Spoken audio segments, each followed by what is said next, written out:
confirmed it by studying DNA from recently unearthed skeletons. Our UK correspondent Barnaby Phillips reports. Underneath every living city, generations of dead, and London is no different. Uncovered during the work for a new railway, Crossrail, these skeletons tell an especially anguished story. This is a burial pit from 1665, when plague ravaged the city. An eyewitness said the victims died by heaps and were buried by heaps. And when the skeletons were laid out and examined and teeth removed and sent for DNA analysis, scientists found evidence of the Yersinia pestis bacteria, the pathogen which causes bubonic plague. This person said he didn't.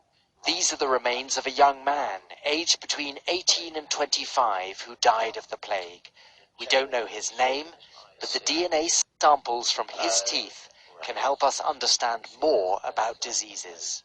We can sequence the DNA and start comparing it with both modern-day plague and older variations, older variants of the disease, to see how the disease has evolved. And the reason that's important is not just for the history of plague, but for the history of infectious disease, to see how the infectious diseases evolve over time and how they might affect us in the future. Fortunately for London, the Great Plague of 1665 was also the last. Probably because hygiene improved, perhaps because the disease evolved in a less deadly way.